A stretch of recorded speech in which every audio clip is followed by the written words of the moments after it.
Hello friends, કેમ છો બધા? તો આજે આપણે બનાવીશું બાજરીના લોટની સુખડી, જે અમારી સાઈડ તો બહુ જ ખવાય છે. ગુજરાતી લોકો બહુ જ ખાય.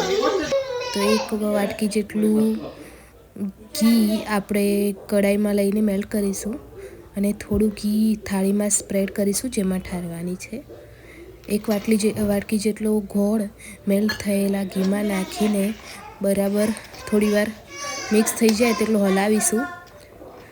અને એવું લાગે કે મોટા ગોળ થોડો રહી ગયો છે, તો તમે જોઈ રહ્યા છો, આમ થોડું હલાવવાનું અને થોડું પ્રેસ કરીને તેને દબાવી દેવાનું અને ફ્લેમ એકદમ મીડિયમ રાખવાની.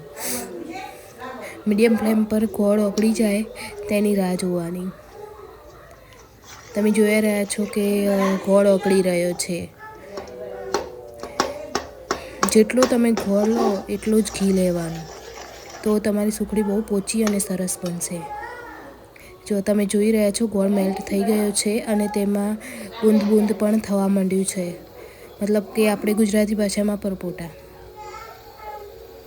હવે તેમાં ધીમે ધીમે કરીને બાજરીનો લોટ ઉમેરતા જવાનું અને હલાવતા જવાનું, જેથી ગાંઠ ના થઈ જાય. તમે જોઈ રહ્યા છો કે થોડું થોડું હું હલાવું છું અને મિક્સ કરતી જાઉં છું. ફરી મને જરૂર પડી તો મેં ફરી અંદર બાજરીનો લોટ નાખ્યો. ટોટલી મેં એક વાટકી અને બીજી અડધી વાટકી જેટલો અંદર બાજરીનો લોટ ગયો છે. બરાબર તેને હલાવી દેવાનું. આટલી એની કન્સિસ્ટન્સી હોવી જોઈએ કે બહુ પતલી બી નહીં કે બહુ કડક બી નહીં, તો તમારી સુખડી બરાબર પોચી થશે.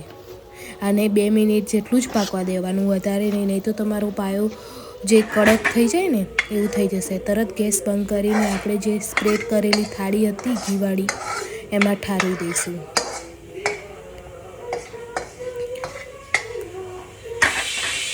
જે તાવેતાના મદદથી આપણે સુખડી બનાવતી હતી, એનાથી જ આપણે સુખડીનું બધું સ્પ્રેડ કરી નાખીશું.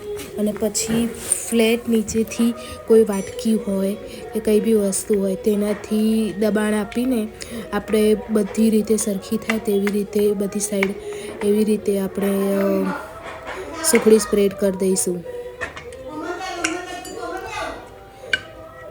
તમે જોઈ રહ્યા છો, નીચે ફ્લેટ તળિયું છે અને એનાથી હું સ્પ્રેડ કરી રહી છું.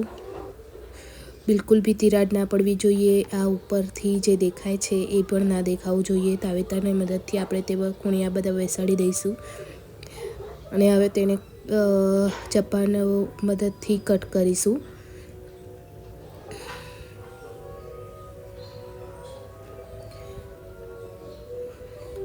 સરખા પીસ કરીને આપણે તેને કટ કરી લઈશું, ઊભા અને આડા.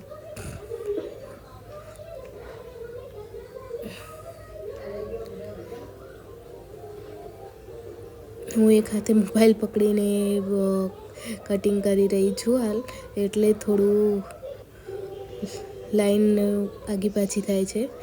તમે જોઈ રહ્યા છો કેટલી પોચી અને સ્મૂથ બાજરીની સુખડી બનીને તૈયાર છે. તો ફ્રેન્ડ્સ, પ્લીઝ સબસ્ક્રાઈબ અને લાઈક કરજો અને બીજાને શેર કરજો. તમારો સહકાર મળી રહે તે માટે બદલ ધન્યવાદ. અને નેક્સ્ટ શું બનાવું તેના વિશે મને કોમેન્ટમાં જરૂરથી જણાવજો. Thank you friends. Thank you.